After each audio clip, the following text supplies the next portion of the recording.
विवेचना में आज कहानी भारत का संविधान बनाने वाले बाबा साहेब भीमराव अंबेडकर की।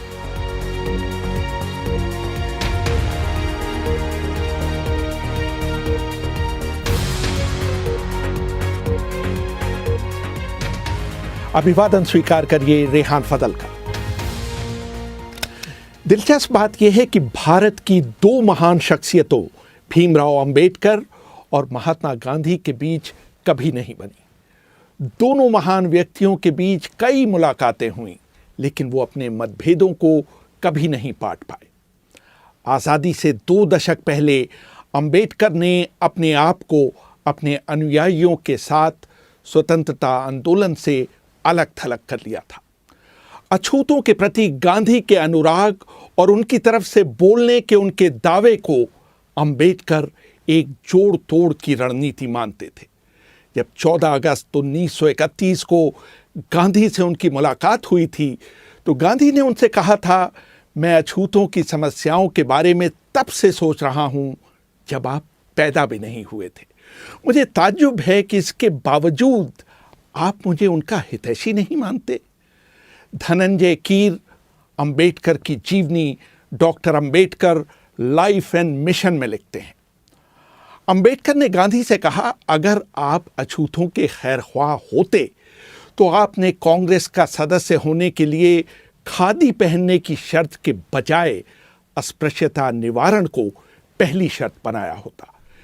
किसी भी व्यक्ति को जिसने अपने घर में कम से कम एक अछूत व्यक्ति या महिला को नौकरी नहीं दी हो, या उसने एक अछूत व्यक्ति के पालन पोषण का बीड़ा न उठाया हो, या उसने कम से कम सप्ताह में एक बार किसी अछूत व्यक्ति के साथ खाना न खाया हो, तो उसे कांग्रेस का सदस्य बनने की अनुमति नहीं दी जानी चाहिए थी। आपने कभी भी किसी जिला कांग्रेस पार्टी के अध्यक्ष को पार्टी से निष्कासित नहीं किया जो मंदिरों में अछूतों के प्रवेश का विरोध करते देखा गया हो। 26 फरवरी 1955 में जब बीबीसी ने अंबेडकर से गांधी के बारे में उनकी राय जाननी चाहिए, तो उन्होंने साफ शब्दों में कहा, I feel quite surprised at the interest which the outside world, Western world particularly, seems to be taking in Mr. Gandhi. I cannot understand that. So far as India is concerned, he was, in my judgment, an episode. Ambedkar कह रहे थे, मुझे इस बात पर काफी हैरानी होती है कि पश्चिम गांधी में इतनी दिलचस्पी क्यों लेता है। जहां तक भारत की बात है, वो देश के इतिहास का एक हिस्सा भर हैं, कोई युग निर्माण करने वाले नहीं। गांधी की यादें इस देश के लोगों के जहन से जा चुकी हैं। अंबेडकर अपने ज़माने में भारत के संभवतः सबसे पढ़े लिखे व्यक्ति थे। उन्होंने मुंबई के मशहूर एल्फिंस्टन कॉलेज से बीए की डिग्री ली थी। बाद में उन्होंने कोलंबिया विश्वविद्यालय और लंदन स्कूल ऑफ इकोनॉमिक्स से पीएचडी की डिग्री प्राप्त की। शुरू से ही वो पढ़ने, बागवानी करने और कुत्ते पालने के शौकीन थे। उस जमाने में उनके पास देश में किताबों का संभवतः सबसे बेहतरीन संग्रह था। मशहूर किताब इनसाइड एशिया के लेखक जॉन गुंथर ने लिखा है कि जब 1938 में मेरी राजगृह में अंबेडकर से मुलाकात हुई थी, तो उनके पास 8000 किताबें थीं। उनकी मृत्यु तक ये संख्या बढ़कर 35,000 हो चुकी थी।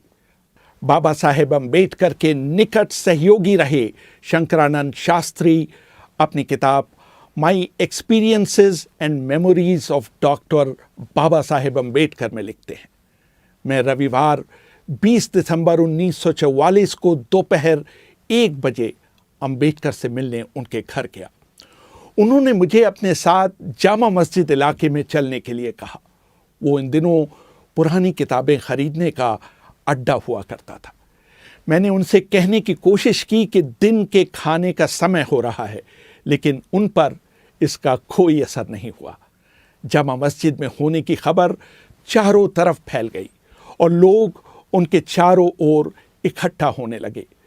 इस भीड़ में भी उन्होंने विभिन्न विषयों पर करीब 2 दर्जन किताबें खरीदी। वो अपनी किताबें किसी को भी पढ़ने के लिए उधार नहीं देते थे। वो कहा करते थे कि अगर किसी को उनकी किताबें पढ़नी हैं तो उसको उनके पुस्तकालय में आकर उन्हें पढ़ना चाहिए। किताबों के प्रति उनकी भक्ति इस हद तक थी कि वह सुबह होने तक किताबों में ही लीन रहते थे। अंबेडकर के एक और अनुयायी नामदेव निमगड़े अपनी किताब in the tiger shadow the autobiography of an Ambedkarite में लिखते हैं, रात में अंबेडकर अपनी पढ़ाई में इतने खो जाते थे कि उन्हें बाहरी दुनिया का कोई ध्यान नहीं रहता था। एक बार देर रात मैं उनकी स्टडी में गया और उनके पैर छू लिए। किताबों में डूबे अंबेडकर बोले, टॉमी ये मत करो। मैं थोड़ा अचंभित हुआ। जब बाबा साहब ने अपनी आंख ऊपर उठाई तो मुझे देखकर वो झेंप गए। वो पढ़ने में इतने ध्यानमग्न थे कि उन्होंने मेरे स्पर्श को कुत्ते का स्पर्श समझ लिया। अंबेडकर की जीवनी लिखने वाले धनंजय कीर लिखते हैं, अंबेडकर पूरी रात पढ़ने के बाद भोर में सोने जाते थे। सिर्फ 2 घंटे सोने के बाद वो थोड़ी कसरत करते थे। उसके बाद वो नहाने के बाद नाश्ता किया करते थे। अखबार पढ़ने के बाद वो अपनी कार से कोर्ट जाते थे। इस दौरान वो उन किताबों को पलट रहे होते थे जो उस दिन उनके पास डाक से आई होती थी। कोर्ट समाप्त होने के बाद वो किताब की दुकानों का चक्कर लगाया करते थे और जब वो शाम को घर लौटते थे तो उनके हाथ में नई किताबों का एक बंडल हुआ करता था। जहां तक बागवानी का सवाल है, दिल्ली में उनसे अच्छा और दर्शनीय बगीचा किसी के पास नहीं था। एक बार ब्रिटिश अखबार डेली मेल ने भी उनके गार्डन की तारीफ की थी। वो अपने कुत्तों को भी बहुत पसंद करते थे। एक बार उन्होंने बताया था कि किस तरह उनके पालतू कुत्ते की मौत हो जाने के बाद वो फूट फूट कर रोए थे। कभी कभी छुट्टियों में बाबा साहेब खुद खाना बनाते थे और लोगों को अपने साथ खाने के लिए आमंत्रित करते थे। अंबेडकर के साथ काम कर चुके देवी दयाल लिखते हैं, 3 सितंबर 1944 को उन्होंने अपने हाथ से खाना बनाया और 7 पकवान बनाए। इसे बनाने में उन्हें 3 घंटे लगे। उन्होंने खाने पर दक्षिण भारत अनुसूचित जाति फेडरेशन की प्रमुख मीनाम्बल शिवराज को बुलाया। वो ये सुनकर दंग रह गईं कि भारत की एग्जीक्यूटिव काउंसिल के लेबर सदस्य ने उनके लिए अपने हाथों से खाना बनाया है। बाबा साहेब को मूली और सरसों का साग पकाने का बहुत शौक था। अंबेडकर को न तो नशे की किसी चीज का शौक था और न ही वो धूम्रपान किया करते थे। एक बार जब उन्हें खांसी हो रही थी तो मैंने उन्हें पान खाने का सुझाव दिया। उन्होंने मेरे अनुरोध पर पान खाया जरूर, लेकिन अगले ही सेकंड उसे ये कहते हुए थूक दिया कि यह बहुत कड़वा है। वो बहुत साधारण खाना खाते थे जिसमें बाजरे की एक छोटी रोटी, थोड़ा चावल, दही और मछली के 3 टुकड़े हुआ करते थे। घर पर सुदामा को अंबेडकर के काम में मदद के लिए रखा गया था। एक दिन सुदामा जब देर रात फिल्म देखकर लौटे तो उन्होंने सोचा कि उनके घर के अंदर घुसने से बाबा साहेब के काम में विघ्न पड़ेगा, जो कि उस समय पढ़ने में तल्लीन थे। वो दरवाजे के बाहर ही जमीन पर सो गए। आधी रात के बाद जब अंबेडकर ताज़ी हवा लेने बाहर निकले तो उन्होंने दरवाजे के बाहर सुदामा को सोते हुए पाया। वो बिना आवाज किए अंदर चले गए। जब अगले दिन सुबह सुदामा की नींद खुली तो उन्होंने पाया कि बाबा साहेब ने उनके ऊपर अपना ओवरकोट डाल दिया है। 31 मार्च 1950 को मशहूर उद्योगपति घनश्याम दास बिड़ला के बड़े भाई जुगल किशोर बिड़ला अंबेडकर से मिलने उनके निवास स्थान पर आए। कुछ दिनों पहले बाबा साहेब ने मद्रास में पेरियार की उपस्थिति में हजारों लोगों के सामने भगवद गीता की आलोचना की थी। बाबा साहेब के सहयोगी रहे शंकरानंद शास्त्री अपनी किताब my experiences and memories of doctor Baba Saheb Ambedkar में लिखते हैं। बिड़ला ने उनसे सवाल किया कि आपने गीता की आलोचना क्यों की, जो कि हिंदुओं की सबसे बड़ी धार्मिक किताब है। उनको इसकी आलोचना करने के बजाय हिंदू धर्म को मजबूत करना चाहिए था।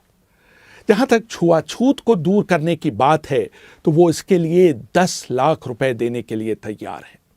इसका जवाब देते हुए अंबेडकर ने कहा था, मैं अपने आप को किसी को बेचने के लिए नहीं पैदा हुआ हूं।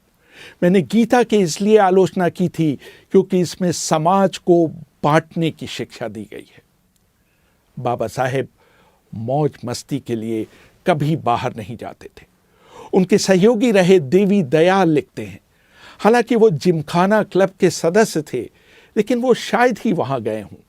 जब भी वो कार से अपने घर लौटते थे तो वो सीधे अपने पढ़ने की मेज पर जाते थे। उनके पास अपने कपड़े बदलने का भी समय नहीं रहता था। एक बार वो एक film a tale of two cities देखने गए। उसे देखते समय उनके मन में कोई विचार कौंधा और वो फिल्म बीच में ही छोड़कर घर लौटकर उन विचारों को लिखने लगे। वो घर के बाहर खाना नहीं पसंद करते थे।